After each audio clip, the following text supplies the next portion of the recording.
worst idea of all time. It's the worst idea of all time. Season 2. Hello and welcome to the worst idea of all time, episode 11. That's right. Good. My name's Guy Montgomery. My name is Tim Batt, and we have just watched Sex and the City 2 again. For the 11th time. How are you today? I'm almost like giddy. Not from like that felt surreal. Yeah. Like we've sort of pushed through into loopy land. The loopy lands come very early in this one too. In this, Well, if you do the maths, seeing as every week we watch an extra 50 minutes of movie. Yeah. What's that Wait, times- what? What do you mean? We've watched like an extra 550 minutes of movie from Grown Ups 2. Oh, okay. Right.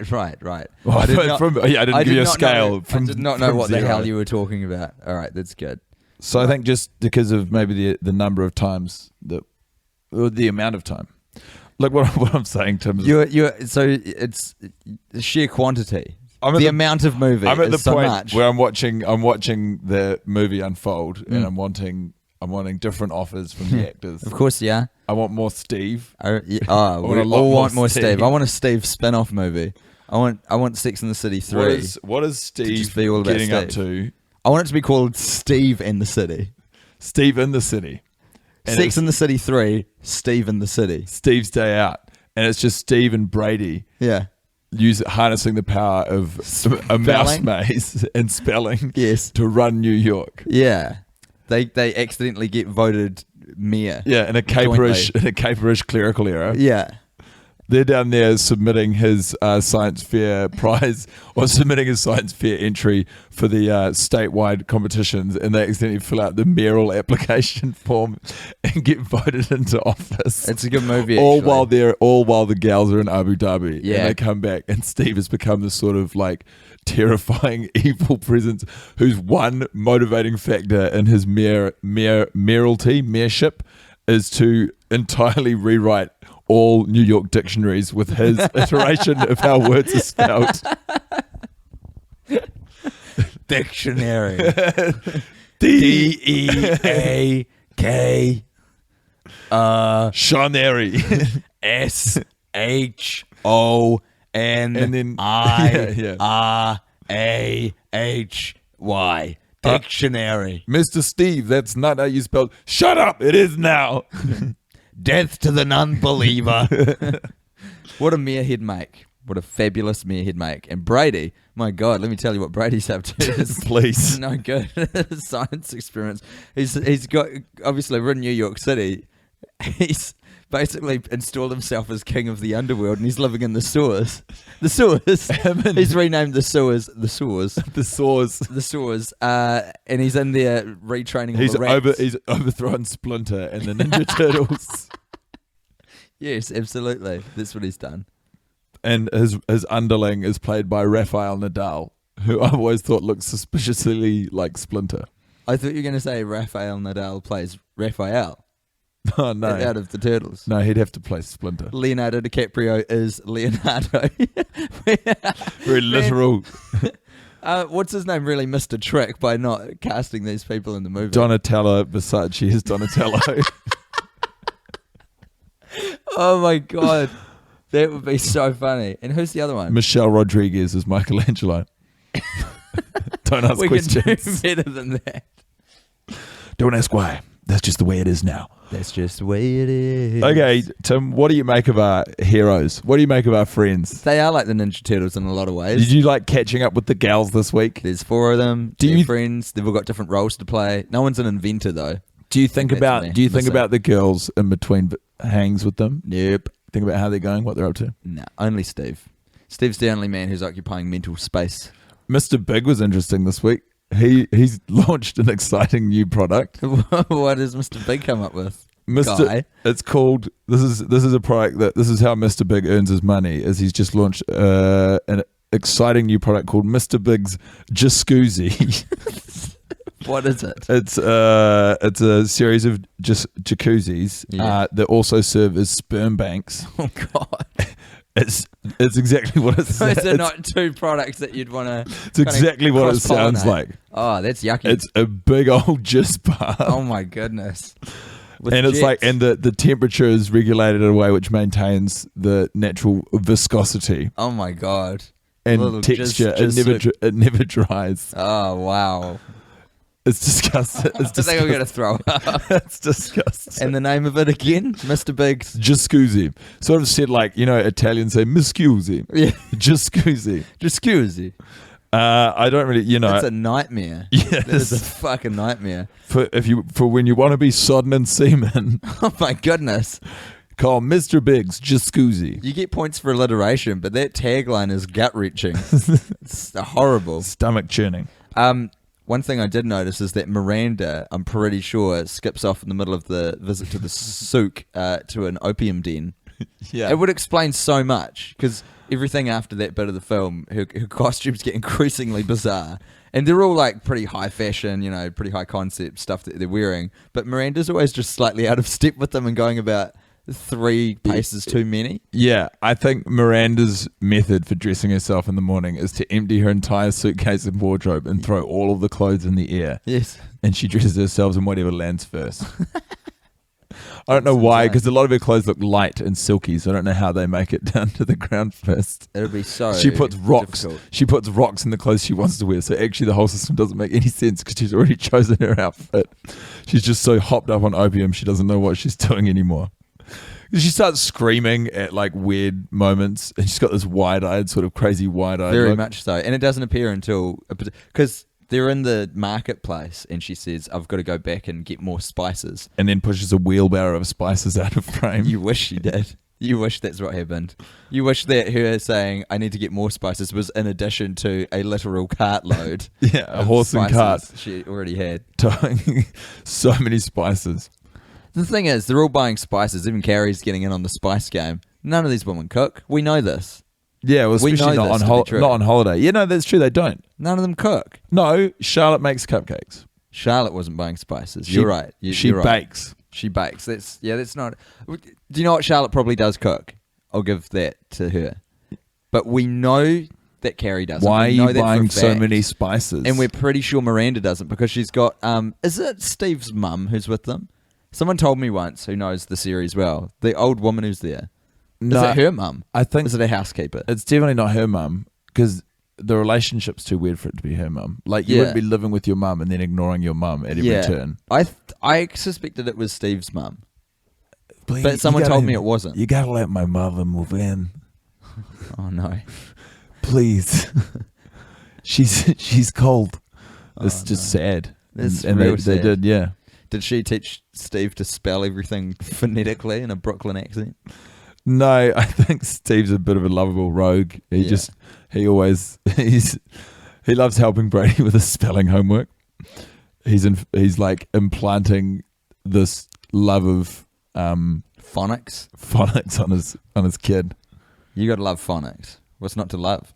Stereophonics, supersonics. Man, we're struggling. No man, we're alright. We're We had out a pretty here. big night. Had a pretty big night last night. Tell you what. We did, yeah. The New Zealand festival, comedy festivals come to an end, so It ended. there'll be no more plugs, and also greater probably sort of speedier releases The turnover's going to be more on schedule. On schedule. It's an exciting time. It's been a hell of a few weeks. It certainly has. And to celebrate, we got very drunk last night, and I may have cracked my knee. Yeah, somehow. you're walking funny as I'm hell. walking very in a lot of pain, and I'm trying to minimize that. It's some sort of ligament that I've Ligament damage. done some ligament damage, which apparently they take quite a while to heal because they don't have a blood supply. That's not cool. It's not helpful. It's biology though.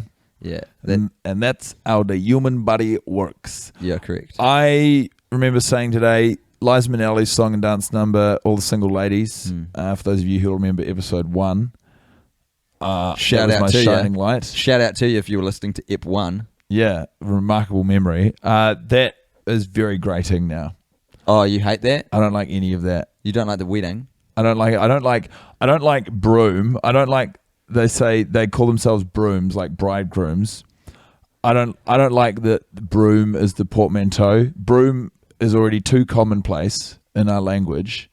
It already has a very strong mental connection for people between the word broom and a physical broom used for sort of cleaning and sweeping or sweeping. You sweep with a broom. You can have a bristly broom, which is even more is even better than for sweeping. You can like get moss. If you have a good broom, you can attack moss. If you have like it's like a is that still sweeping at that point? If you're it's like a water blaster. If you're taking moss off, if you don't have a water blaster, I mean, if you're taking moss off of a deck, with a broom, with a stiff broom. Are you still sweeping at that point, or are you kind of performing something else? It's scraping, really, isn't it? If you think about it, what you're doing is you're scraping the moss off. No, because I'll scatter dead leaves around the moss, which I'll also be sweeping. So the primary function of the broom is you're a real stickler for that yeah. verb. You need to ensure that you are sweeping at all times, even when you're performing arguably different actions with the broom. You need to ensure that you're performing its primary function at all times. That is correct. In addition. So I don't like, and it gets a big laugh. Like Liza so in closing, Liza Minnelli bit, not pro. No longer any good. Yeah. And I'm pretty sure that they're doing it the same week in, week out. Yeah, you're right about that. You're the one changing.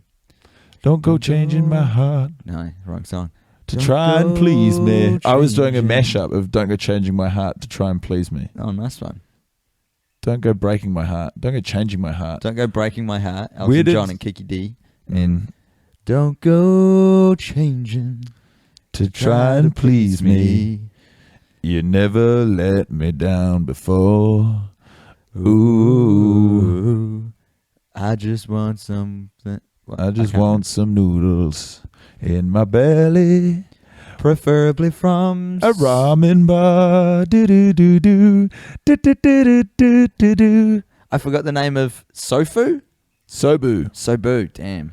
Sobu noodles. Sobu. It'll be so good, we were saying, because there's a moment where Carrie has pashed Aiden and comes back home near the end of the movie, and she notices that Big isn't in the apartment. He was supposed to pick her up from the airport. He didn't. He's making her sweat. Fair enough, too. Yeah, she just cheated on him, for Christ's sake. And she notices that the TV's gone. It would be so good if Big had actually taken it as his cue to go, you know what, fuck this marriage, left, as a big middle finger salute on his way out, took the TV with him, and just scattered Sobu noodles everywhere. Ordered 100 boxes of Sobu noodles every night for the rest of the year. Yeah. Because he's making so much money off Mr. Big's jacuzzi. He can afford to just throw it away on an ongoing, expensive and wasteful practical joke to burn his wife, who burned him so deeply, all the way from Abu Dhabi when she kissed Aiden Shaw. Such a good burn, though. That's such a good practical joke, just laying out tens of thousands of dollars of noodles every night on an apartment floor, and like raw too, raw dogging it, like out of the box, just noodle to floor. They put the 100 boxes of noodles through the mail flap. So there's just every morning she wakes up, there's just this mountain of noodles obstructing the door. Hashtag enter F. Hashtag mail flaps. Those are today's hashtags. Those are today's official hashtags. We got into an interesting conversation midway through the movie because I don't know what the currency is called myself in the United Arab Emirates, but I think the guy at the shoe shop says dram. We should probably have picked it out by now, but we're not really engaging with the movie. So Carrie buys shoes and says, how much are these? And the shopkeep, in quite a understandably thick Arabic accent, says, 100 dirham. And it would be like pretty cool if Carrie had got confused, because what he's saying is 100 drones. Like, that's a currency over there, and the shoes are super expensive as well, actually, now I think about it, because those drones aren't cheap. 100 drones for a pair of shoes. How much? What's the market value for a drone? Well, I don't know. It's like, if you think in Middle East, it's attack drones that come into your head, isn't it? It's the army ones, and they're like $5,000. What's he going to do with 100 drones? He's going to take Kuwait. The shoe merchant is. Yeah, dude. He's had his eye on Kuwait for a really long time. He's starting the third Gulf War with him and the drones that he got from Kerry in exchange for some shoes. He was a plant by Stephen Brady. Yeah. In their plans for world domination. Yeah, absolutely. It is actually Steve wearing a mask, a very convincing mask. And he rips it off and he says to Miranda, why are you buying all these spices? Come home to New York. I've made it better now. Yeah, I made a home for us. Your mother's still living with us. So's mine. Brady's taking the stores. You can live there if you want. Yeah. Our son, Brady, he lives in the sewers now. Our son, Brady, is 8 years old. Yeah. He's the Rat King. And he's running the sewers. He's the Rat King now. You ought to be very proud of your kid. Fucking it'd be good to be the Rat King. I'd definitely live in the sewers if I could train all of the rats to like worship me. There's something very appealing about living underground. Yeah, the subterranean lifestyle is like you think about it and you're like very attractive. There's a lot to love about I think it. especially when you're younger, like the notion of the secretive nature of it and the notion that you're living underneath all the action and no one knows you're there is quite exciting. You're up to no good. What are you doing down there? And you're training all the rats for one. To do what?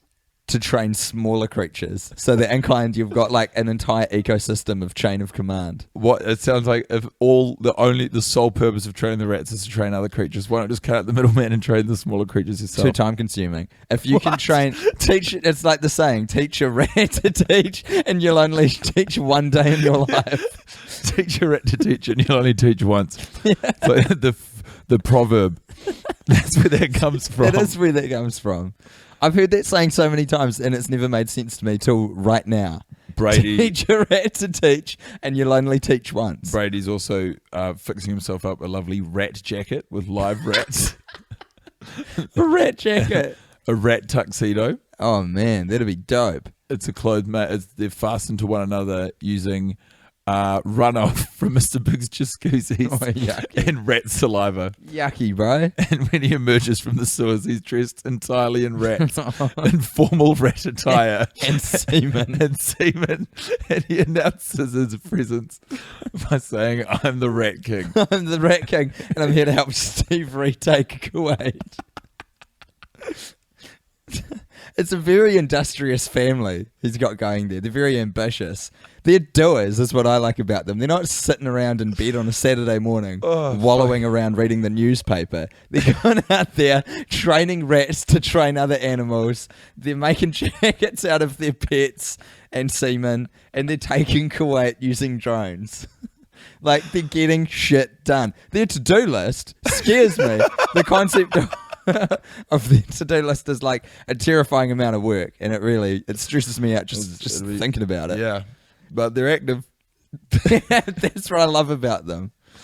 Steve has also started running a statewide spelling bee to find the top speller of traditional American English. Yes. And appoint that person as his like servant. Yeah. As his right hand man. No. He wants to like find the best speller and make them feel terrible about themselves. They don't get they're not in a position of power. Yeah, okay. They have to run all of his odd jobs, like taking the rat suits to the dry cleaners. A man and the dry cleaners say, "What do you want me to do? I can't clean this. It's thousands of rats glued together with semen." Yeah. He goes, "You got to do it for me, mister, or my boss Steve is going to be very angry." And the Rat King, his son Brady, I'm terrified of him. Who isn't scared of the Rat King? Rat Kings are those collections of rats where their tails get infused at birth, and then they live together as a pack, and they like figure out how to do that. That's fucking terrifying. Cool, man. It's so cool. No one knows if they're real or not. There's in a Russian museum, they claim to have one, but some people think it's fake, that they've just made it themselves. But it's supposedly like a preserved all the tails Rat are King. put in a beautiful bow. Yeah, that was a dead giveaway. Putin, you sly dog. You can't fool us. Putin spends all of his downtime tying rat tails together like daisy chains. Oh, that's cute. It makes him way less of a dick when you think about that. I wouldn't describe Vladimir Putin with his shirt off tying rat tails together as cute. Well, in my head it's like a daisy chain. It's like our kids sit down in the grass and do a daisy chain. But he is doing it with rats, which makes it not as disgusting as constructing a jacket using them and semen, but still bad. Yeah. Still not good. What did you enjoy in the movie this Here's week? my Tim? What was shining your light. shining light? Here it comes, right at your mustachioed face, Guy Montgomery. It was when Miranda says, "It'll be fun." I can't remember what she's talking about. When they're going out to ride camels. Yeah. They travel out there in 4 separate Maybachs, which are loaded, all of them to the hilt, with stuff. Like when they pull up. Oh, and you saw continuity error this week. Oh, that was so satisfying. Right out of the gates. Oh my goodness. 2 minutes, 30 seconds in. There's a guy, and it's during Carrie's flashback to 1986. 80-something. 86 when she first comes to New York City, and there's a guy who's holding a Sony Walkman, which I loved to begin with. I'd never noticed that before. He's got those old school Sony headphones in, and he's got a bum bag, and he's wearing like a yellow sweater, and it's that old thing of a double walk by. So he walks by Carrie in the wide. You'll remember it from those 2 girls in Kmart and Grown Ups too. Exactly, when they're exercising on the gym equipment, the double walk by. Everyone, we all remember that fondly. So the Walkman man walks past in the wide, and so he's like on the other side of Carrie out of shot, and then they go to a tighter shot, and he walks through the shot again. And I got so much satisfaction out of the fact that they fucked up so early, and I caught it. Yeah, you did good. You did good, kid. But there wasn't my shining light. But yeah, my shining light was Miranda. They've gone out. Miranda I really gravitated toward this week. It's because you thought she was on opium the whole time. Oh yeah, that's true. That did help me sympathise with her character some. But I really detested Charlotte. Hated Charlotte this week. She's such a whiny trollop. Trollop's a good word. Yeah, it's not a good movie for Charlotte. No. Charlotte is not a good time. The only person who's got a harder job of having to sell something in the movie, apart from Charlotte with the entire script, is the woman in the at the end in the full flower burqa, shop. Yeah, who has to say so the main one, the kind of leader of the book club, Their Carrie, says that was quite a show you put on out there, and then Miranda says, "Yeah, terrible, so disrespectful," and she says, "Yes, I quite enjoyed it." And so the men were very upset. What did she say? She's like, the men will be upset for a very long time. For days, months, years, some ever. Yeah, ever. Like forever. No, I think she's saying Ava. Why would she say Ava? I don't know. That doesn't make any sense. I thought it might have been like a praise be kind of thing. In Arabic. Ava. No. How do you know? You look so earnest, because that's like why the line sucks so much, because it's like the men will be upset for 4 days, weeks, months, years, some ever. And on a page that's sort of like you can tell how it's supposed to work, because forever. But you've got so much distance between the word for and when no you way. Yeah, that's how bad that line is. I'll have to check in next week. That's mind blowing that you, like, even explaining it once you didn't get it, let alone seeing the movie almost a dozen times. Yeah, it's not great. It's damning of the movie. It's an indictment on Patrick King, if anyone, who directs wearing a velvet jacket, purple velvet jacket. Yeah, as is well known, as has been written about countless times on TMZ, Entertainment Weekly, Us Weekly, OK, NW, New Idea, Australian Women's Weekly, New Zealand Women's Weekly, Women's Day, The TV Guide, Rolling Stone, AV Club. You did well, champ. Yeah, well, I mean, it's been very well covered. I was looking at your eyeline to see where you were reading those from. They were just coming out of your brain box, huh? Yeah, mate. You're a clever cookie. You know a lot of things in there. You know a lot of magazines and outlets. Yeah, I'm real smart, bro. I can list a handful of gossip magazines. I'm a real switched on cat. Absolutely. You're going to go places. I'm a glamour puss. You are not. Stop saying I'm it. a glamorous pussy cat. You're not. I've got a diamond collar. No. I'm owned by 2 wealthy real estate vendors. Patricia Warrenson. Yes. And Les Handers. Les Handers. Dutch, presumably. Yes, Dutch name. Correct. Yeah. So what do you do with your glamour post day? They feed me. I have my own cow Oh, wow. My own Frisian cow. Wow. Where I drink milk from directly. How do you spend your time? I spend my time napping off the milk. You are a glamour puss. I go to fancy swanky cat do's. Oh, I love it. I go to the cat ball. The Cat's Pajamas. That's the name of the club. That is the name of a popular nightclub that I used to co-own. But I had a falling out with my business partner. Did you? Mr. Pussycat. Well, which I thought was a very unoriginal name for a cat. yeah, I thought so too. We had a dispute. I suspected whoever thought of it had really started to run out of steam after a run of really good names. Yeah, I thought that too. But Mr. Pussycat and you no longer business affiliates. Okay. Well, Well, I haven't spoken to him for 5 years. You can't win them all.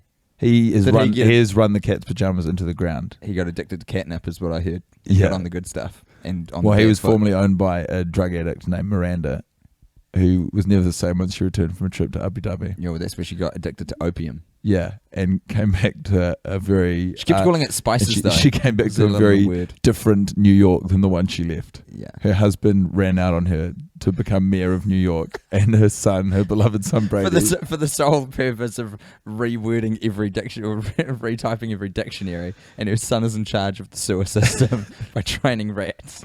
I think she's okay with that. I think she's kind of proud of him for that. I think it's his fashion choices... which she really takes issue with. We've all taken issue with his fashion choices because they're not good. They're not good choices. My shining light. Yeah. If you're curious. Of course I am. Yes. Guy. Oh, my I want to shining know light. what you think. I wanted to say this. I always enjoy it. I don't know why. It's just the rhythm of the delivery of the line always sticks out at me. But when the girls it's in between that guy singing Feels Like the First Time by Foreigner, as we've established. Yeah. Rub some salt in that Boston-sized wound, would you? I got a wound the size of Boston over here. The band, though. Not the city. When the girls are about to go up, one of the MCs, there's two karaoke MCs, and one of them has this quite fun accent, and he's like, "We are waiting for you, America." Yeah. He sounds like maybe West Indies sort of zone. I couldn't place it, but yeah, Not quite Jamaican, but maybe Caribbean. Every week I hear that line. Like that week, that line always jumps out at me. Yeah. We are waiting on you, America. Yeah. And they're fun guys. Those guys. They are fun guys. Super fun guys, the two of them, and they're actually, I reckon their fashion is the closest, to me going, you guys look dope. Their fashion is ludicrous. Nah, it's awesome. They're in like crazy hoodies, and they've both got American style baseball caps on, like a bunch of winners, and they're indoors, and they've got both caps and their hoods on. They're players. Players gonna play. Play. Game recognized game. 100%. Players gonna play. Yeah, all of these things. All right. Hashtag NISH. F noodles to floor. Hashtag Nish. Nish? Now it's time for everyone's favourite weekly segment. What's he doing? wearing? Where did Who's he go his to? hat? Who's his hat? Who is his hat? It's an important question and one that we delve into every week. A part of the movie about half an hour in, where there is a man drinking a whole lot of coffee very quickly leaving. And he's forgotten his hat. He has. But who is the hat? This week... His hat was played by Hans Christian Andersen. Oh, that's interesting. That's a name I'm familiar with. Yeah? Yep. What's your familiarity with the name Hans Christian Andersen? Well, I'm trying to remember if he was the guy who wrote Robinson Crusoe, and I can't remember. He might not be that guy. Yeah, I actually don't know who that is either. But anyway, he's You've been, really set us up for a fall here, big guy. Well, he's been cast as to play the man's hat. Right. But it's not even relevant because he doesn't put the hat on at the start of in the scene that sets up him at the coffee shop. Right. So he doesn't feature in the movie at all. He's still got his fee. Hans Christian Andersen did. He got $25 an hour. Well, if he is who I think he is, he's very dead. Yeah, from beyond the grave. It's gone to his estate. It's his. Yeah, the hat is an urn with the ashes of Hans Christian Andersen in it. I'm not quite prepared to release our attempts at finding out where that gentleman's off to as well, though. I think I'm quite keen to dig into that. Yeah. He's off to secure investors for Mr. Big's. He's Jacuzzi. He's one of the sales executives for this exciting new product, Mr. Big's Jacuzzi. This has been a disgusting episode. You did this. Yeah, I know. You did it. Wasn't me. I didn't do this. Sex. You know the beauty of this is everything we say. We are just puppets. We're vessels for Sex and the City 2. Oh, So I didn't do this. Sex and the City 2 did this. there was a lot of hubbub online this week about the possibility of a third Sex and the City movie being made, and I'm happy to report, bullshit. Pure hubbub at this point. What it was is SJP, as I call her now, as of right this moment, she's releasing more of her products into Bloomingdale's, and then everyone got confused because it was like a teaser campaign on Instagram, and everyone thought it was It's pretty good. a reveal. It's pretty savvy PR from SJP. She's onto presumably it. no one gives a fuck about the products she releases because she dresses like a maniac. And so she muddied the waters. It's called aspirational dressing. You look at her and you go, I would never, ever, ever wear what she's wearing, but I would, at some point in my life, like to be nuts and just bonkers enough to be able to put that together. brave enough, Yeah. confident enough. Creative and confident. We also figured out when she puts on the hat at the wedding that she becomes possessed by the spirit of Lazarus. Yeah. Lazarus feeds on children. There's a lot happening in this movie. I do not recommend you watch it, but I do recommend that you stick around for next week's episode when we continue to unpack. Are you wrapping this up? Do you have to go? I got to go. Yeah. Oh, okay, fair enough. Yeah, well, we're gonna slam. We've got a bit of podcasting to do, brother. Cause, We got a lot of and podcast related business to attend to. Oh yeah, absolutely. I don't want to get into that just yet. Okay. Because I'm gonna make a fully fledged apology, but it's got to. There's a lot that's got to go into that.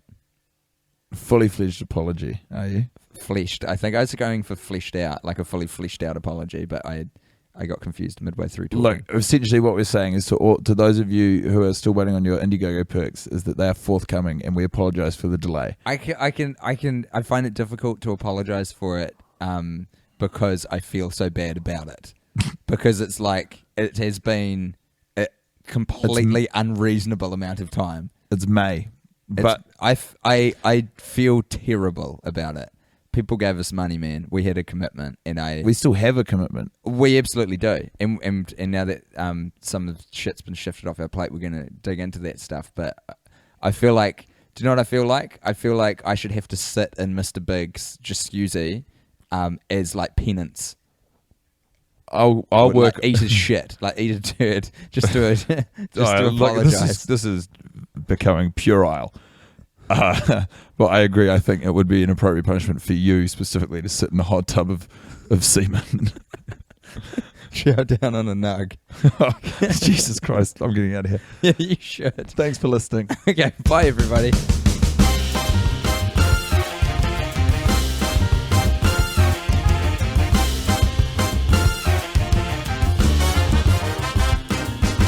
Worst idea of all time. It's the worst idea of all time. It's the worst idea of all time.